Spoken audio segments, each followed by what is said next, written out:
राधा तो एक बहुत ही मेहनती लड़की थी और वो अपनी कंपनी में बहुत दिल लगाकर काम किया करती थी। लेकिन राधा की माँ को तो ये बिल्कुल भी पसंद नहीं था और ऐसे ही कुछ समय भी बीतता है और वो कहती है, देखो राधा, अब ये कंपनी में काम करना बहुत ज़्यादा ही हो गया है। मैं चाहती हूँ कि अब तुम भी विवाह कर अपना घर बसाना शुरू कर दो। लेकिन माँ, मैंने तो आपको पहले भी बताया है कि मैं अभी विवाह नहीं करना चाहती हूँ। मैं खुद अपने पैरों पर खड़ा होना चाहती हूँ अभी। देखो राधा बेटी, पाँव पे तो तुम अपने खड़े हो ही जाओगी, लेकिन विवाह की अगर उम्र गुजर गई तो फिर तुमसे कोई भी विवाह नहीं करने आएगा। माँ, मैं तो बस पिताजी की ख्वाहिश ही पूर्ण करना चाहती हूँ। मैं इसीलिए तो इतनी मेहनत कर रही हूँ ताकि आगे चलकर मैं भी छोटा कारोबार शुरू करूँ। देखो राधा बेटी, तुम्हारा रिश्ता एक बहुत ही अच्छे बिजनेसमैन के घर से आया है और विवाह के बाद तो तुम्हें वो ऐसे भी काम नहीं करने देंगे। माँ, आखिर आप ये बात क्यों नहीं समझती कि मैं अपने पति का बिजनेस नहीं चलाना चाहती हूँ, बल्कि खुद से कुछ करना चाहती हूँ। यही सपना है मेरा। देखो राधा बेटी, तुम्हारा रिश्ता एक बहुत ही अच्छे घर से आया है और मैं ये नहीं चाहती कि तुम्हारे काम की वजह से वो तुम्हें ना अपनाए। माँ, अगर आपका यही अंतिम फैसला है तो मैं इसका विरोध बिल्कुल भी नहीं करूँगी, बल्कि उस लड़के से विवाह करके हंसी खुशी रहूँगी। देखो राधा बेटी, हर माँ यही चाहती है कि उसकी बेटी का संसार हमेशा ही खुशियों से भरा रहे और मैं भी यही चाहती हूँ। माँ, मुझे मालूम है कि ये सब कुछ आप मेरी भलाई के लिए ही कर रही हैं। अब मैं जाकर अपना इस्तीफा देकर आती हूँ ऑफिस में। राधा तो अपनी माँ को इतना कहते साथ ही वहाँ से चली जाती है और अपना रेजिग्नेशन लेटर भी जाकर ऑफिस में सबमिट कर देती है।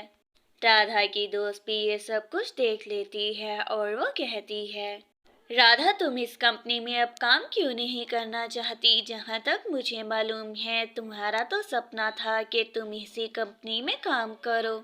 हाँ वेदिका, इस कंपनी में काम करना मेरे लिए किसी सपने से कम नहीं है। इसके लिए मैंने बहुत ज़्यादा मेहनत की है, लेकिन माँ ये नहीं चाहती। देखो राधा, मुझे मालूम है कि तुमने यहाँ तक आने के लिए बहुत ज़्यादा मेहनत की है, तो आखिरकार तुम आंटी को क्यों नहीं समझाती हो? वेदिका, तुम्हें तो मालूम ही है कि पिताजी के जाने के बाद माँ ने कितनी कठिनाई से मेरी परवरिश की है और अब वो चाहती है कि मैं विवाह कर लूँ। ठीक है राधा, अगर तुम्हारा आखिरी निर्णय यही है तो मैं तुम्हारा अवश्य इसमें साथ दूंगी। आंटी को मेरी तरफ से नमस्ते कहना।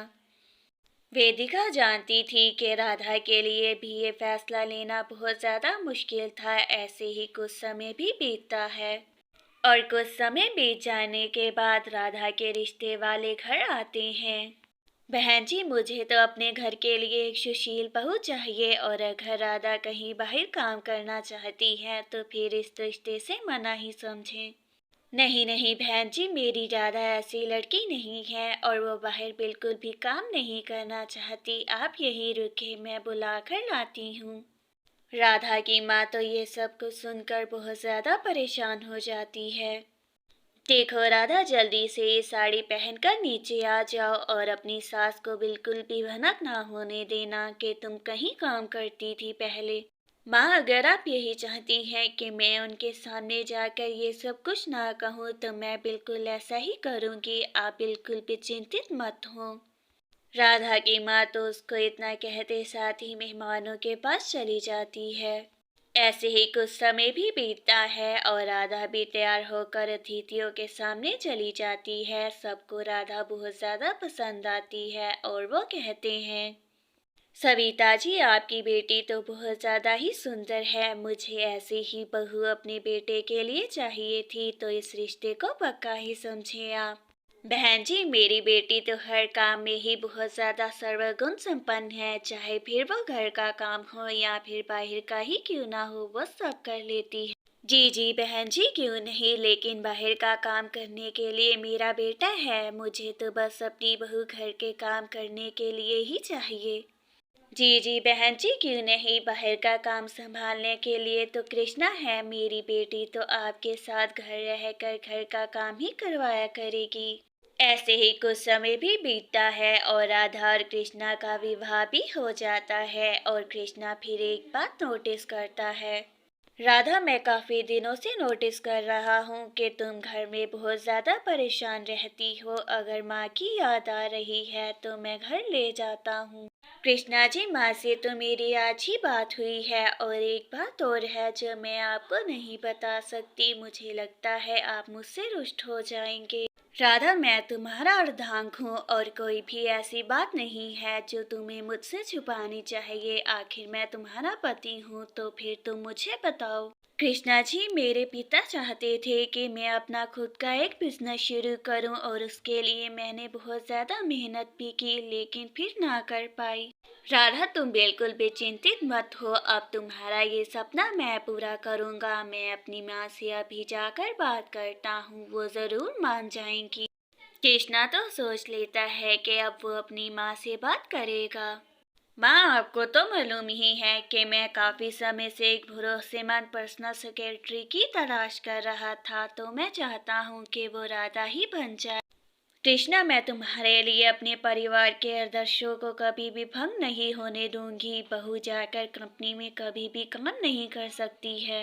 माँ, अब जमाना बदल चुका है। अब तो लड़कियां भी लड़कों के साथ मिलकर ही काम करती हैं, तो फिर राधा मेरे साथ आखिर काम क्यों नहीं कर सकती?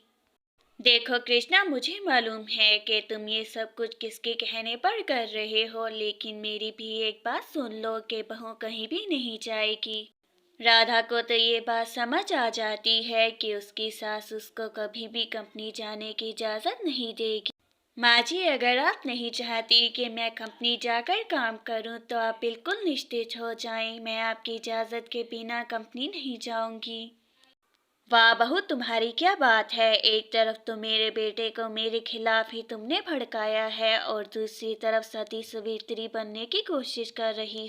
राधा की सास को तो बहुत ज्यादा गुस्सा आता है और वो जाती है। कृष्णा जी, मुझे लगता है कि माँ जी मुझसे बहुत ज्यादा रुष्ट हो गई हैं, इसी वजह से वो नाराज होकर यहाँ से कुछ कहे बगैर ही चली गई। देखना राधा, माँ तुमसे ज्यादा देर बिल्कुल भी गुस्सा नहीं रह पाएंगी और कुछ ही समय में वो कंपनी जाने के लिए भी बहुत जल्द तैयार हो जाएंगी। ऐसे ही कुछ समय भी बीतता है और कुछ देर बाद ही कृष्णा की तबीयत तो बहुत ज़्यादा खराब हो जाती है और डॉक्टर जी उसे चेक करने के बाद जल्द ही उसके घर वालों के पास जाते हैं और जाकर उनके घर वालों को कहते हैं कि कुछ देर के लिए कृष्णा बिल्कुल भी काम नहीं कर सकता है और अगर उसने काम किया तो उसके साथ कुछ भी हो सकता है। और उसकी माँ कहती है, लेकिन डॉक्टर जी, आखिर कृष्णा कितने दिनों में ठीक हो जाएगा, क्योंकि अगर वो ऑफिस नहीं जाएगा तो हमारा बिजनेस तो बिल्कुल डूब ही जाएगा। देखें माँ जी, कृष्णा तो अभी बिल्कुल भी काम नहीं कर सकता है और अगर उसने काम किया तो उसके साथ कुछ भी हो सकता है, तो आप ख्याल रखें।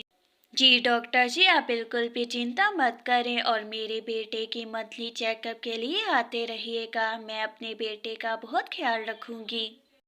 डॉक्टर तो ये कहकर वहां से चला जाता है और सविता कहती है, बहू मुझे तो कुछ समझ ही नहीं आ रही है, क्योंकि मैं तो कृष्णा के ऑफिस कभी भी नहीं गई हूँ। अब हम दोनों आखिर क्या ही कर सकती हैं। माँ जी, आप बिल्कुल भी चिंतित मत हो। मुझे ऑफिस का सारा काम ही मालूम है और कृष्णा जी जब तक ठीक नहीं होते ऑफिस मैं ही संभालूंगी। बहू, अब मुझे समझ आ गया है कि तुम्हें भी ऑफिस का काम पहले ही ज्वाइन कर लेना चाहिए था, लेकिन मैंने तब तुम्हारा साथ बिल्कुल भी नहीं दिया। माँ जी, आपको क्षमा मांगने की कोई भी आवश्यकता नहीं है। मुझे मालूम है कि आप मेरे भले के लिए ही चाहती थी कि मैं ऑफिस ना जाऊं। राधा तो कृष्णा की अनुपस्थिति में ऑफिस का सारा काम ही बहुत अच्छे तरीके से संभालती है। ऐसे ही कुछ समय भी बीतता है और कुछ ही समय में कृष्णा भी बिल्कुल ठीक हो जाता है और उसकी माँ उसे देखकर कहती है ऐसे, कृष्णा, अब मैंने सोच लिया है कि अब बहू भी तुम्हारे साथ ही ऑफिस में काम करेगी, क्योंकि बहू का भी काम करना बहुत ज्यादा ही जरूरी है। अपनी सास की ये बात सुनकर राधा तो बहुत ज्यादा ही प्रसन्न हो जाती है, क्योंकि आखिरकार वो अपने पिता का सपना पूर्ण जो कर देती है।